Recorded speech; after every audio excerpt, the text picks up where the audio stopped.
como el periodo interbíblico o periodo del silencio profético. En aquel periodo se redactaron libros históricos y religiosos no canónicos, conocidos como libros apócrifos. Además, se llevó a cabo la traducción del Antiguo Testamento del hebreo al griego, dando lugar a la famosa versión denominada Septuaginta. El imperio medo-persa sucumbió ante el imperio griego liderado por Alejandro Magno, quien, después de conquistar diversas naciones y reinos, falleció prematuramente a los 33 años. Su muerte dejó un imperio sin más tierras por conquistar. Durante su reinado, expandió de manera significativa su imperio, difundiendo la cultura helenística y la lengua griega, que resultaron ser herramientas fundamentales para la posterior propagación sin restricciones del Evangelio. Tras la muerte de Alejandro, el reino quedó en manos de 4 de sus generales. Es relevante señalar el conflicto constante entre los tolemaicos egipcios y los seleucidas sirios, ambos con dominio sobre Israel en distintos períodos. Durante esta época, Antíoco Epífanes, líder seleucida, ultrajó a los judíos al sacrificar un cerdo en el altar del templo en Jerusalén, una acción considerada abominable por ellos. Este acto marcó el inicio de la Guerra de los Macabeos, la cual fue liderada y ganada por Judas Macabeo, aunque no sin un considerable derramamiento de sangre. Más adelante, en el año 63 a.C., Pompeyo conquistó Jerusalén y los romanos asumieron el control de Israel. Herodes el Grande. Herodes el Grande fue un hábil administrador que realizó significativas mejoras en la región. Amplió y embelleció el templo de Jerusalén. Construyó el puerto de Cesarea para fomentar el comercio internacional y facilitar los viajes de los misioneros. Además, erigió la fortaleza de Masada, junto con numerosos palacios y fortalezas. A pesar de sus logros, Herodes era un hombre inseguro y violento. El temor constante de perder el trono lo atormentó a lo largo de su vida. Contrajo matrimonio en 10 ocasiones y tuvo numerosos hijos. Sin embargo, su inseguridad lo llevó a cometer actos extremos, como ordenar la matanza de los nobles de la familia de su esposa Mariamna, de la nobleza, al casarse con ella para evitar posibles amenazas al trono. Incluso, a solicitud de su suegra, nombró a Arquelao, su sobrino de tan solo 17 años, como sumo sacerdote de Jerusalén. Más tarde, al percatarse de que Arquelao ganaba la simpatía del pueblo, Herodes el Grande, movido por la paranoia, ordenó su asesinato. Su suegra, temerosa por su vida, huyó a Egipto, pero Herodes envió a sus emisarios tras ella con la misión de acabar con su existencia. César Augusto lo convocó a Roma para rendir cuentas por sus atrocidades. Antes de partir, sin embargo, Herodes, temiendo conspiraciones en su contra, ordenó la ejecución de su esposa Mariamna. Más tarde, envió a 2 de sus hijos a Roma para que estudiaran, convencido de que regresarían mejor preparados para asumir el trono. Herodes no vaciló y ordenó la estrangulación de sus 2 hijos. Antes de su fallecimiento, hizo jurar a su hermana Salomé que, en su funeral, se encargaría de que al menos un noble de cada familia en Jerusalén fuera asesinado, con el objetivo de asegurar un luto profundo. Este fue el mismo individuo que se alarmó al enterarse por los magos sobre el nacimiento de un niño en Judea destinado a ser el rey de Israel.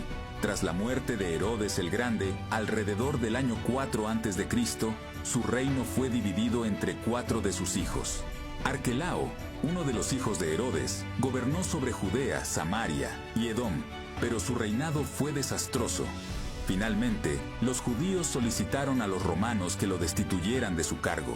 Roma, preocupada por las continuas dificultades en Judea, estableció allí un procurador o gobernador romano. Fue así como los romanos comenzaron a ejercer un gobierno directo sobre Judea. En ese momento, Poncio Pilato ocupaba el cargo de gobernador. La situación estatal y política era catastrófica, con el pueblo elegido de Dios bajo el dominio odioso de los herodianos y a merced de la esclavitud impuesta por el gobierno romano.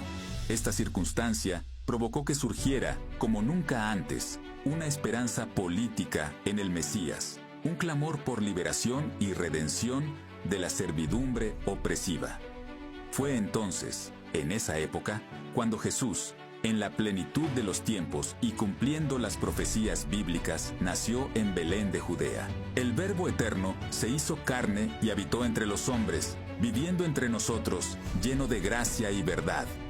Se revistió de piel humana, calzó las sandalias de la humildad, pisó nuestra tierra, comió nuestro pan, bebió nuestra agua y sintió nuestro dolor.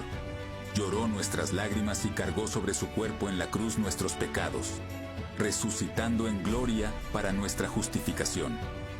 En este momento crucial, tanto la cultura helenística como la romana se unieron a la contribución de los judíos en la venida del Mesías al mundo. Cuando Jesús nació, Palestina estaba bajo el dominio de Roma, y debido a la persecución de Herodes el Grande, José y María huyeron con el niño Jesús a Egipto, permaneciendo allí hasta la muerte de este impío rey. Tras regresar de Egipto, se establecieron en Nazaret, la ciudad donde habían vivido previamente. Fue allí donde Jesús creció como hijo de un carpintero. A los 30 años, Jesús inició su ministerio, siendo bautizado en el Jordán por Juan el Bautista, identificándose así con los pecadores a quienes vino a salvar. Durante su bautismo en el Jordán, mientras Jesús oraba, los cielos se abrieron y el Padre habló, proclamando: «Este es mi Hijo amado, en quien me complazco». En ese mismo instante, el Espíritu Santo descendió sobre Jesús en forma de paloma, revistiéndolo de poder para iniciar su ministerio. Desde el Jordán, Jesús fue llevado al desierto por el Espíritu Santo, donde ayunó durante 40 días y 40 noches. Durante este tiempo, fue tentado por el adversario en 3 ocasiones, quien trató de derribarlo. Sin embargo, el Hijo lo venció en el desierto, utilizando siempre la espada del Espíritu, que es la palabra de Dios. El adversario había derribado al primer hombre en el paraíso, pero fue derrotado por el segundo Adán en el desierto. Jesús, lleno del Espíritu Santo, continuó su camino hacia Galilea y llegó a Nazaret, donde había vivido la mayor parte de su vida terrenal. Entró en la sinagoga, tomó el rollo del libro de Isaías y leyó: «El Espíritu del Señor está sobre mí, por cuanto me ha ungido para predicar buenas nuevas a los pobres». Llamó a 12 hombres a quienes dio el nombre de apóstoles, invirtiendo la mayor parte de su tiempo para entrenarlos y discipularlos. Recorrió Galilea, Perea, Samaria y Judea, predicando en ciudades, aldeas y campos. Su mensaje resonó en sinagogas y en el templo, así como al aire libre en la playa y en hogares. Jesús proclamó su mensaje a multitudes y también a pequeños grupos. Anduvo por todas partes haciendo el bien y liberando a todos los oprimidos. Curó a los enfermos, alimentó a los hambrientos, dio vista a los ciegos, enderezó a los paralíticos, hizo caminar a los cojos, dio audición a los sordos, purificó a los leprosos, liberó a los poseídos y resucitó a los muertos. Jesús fue la suprema revelación de Dios a los hombres, recibiendo el nombre de Emmanuel, que significa Dios con nosotros. Él es el propio Dios manifestado en carne. Jesús vino con una misión definida por todos aquellos a quienes el Padre le dio. Nació para morir y murió para que pudiéramos vivir. El apóstol Pablo fue enfático al afirmar que Jesús murió por nuestros pecados, según las Escrituras. Fue sepultado y resucitó al tercer día, también conforme a las Escrituras. Su muerte no fue un accidente ni su resurrección una sorpresa.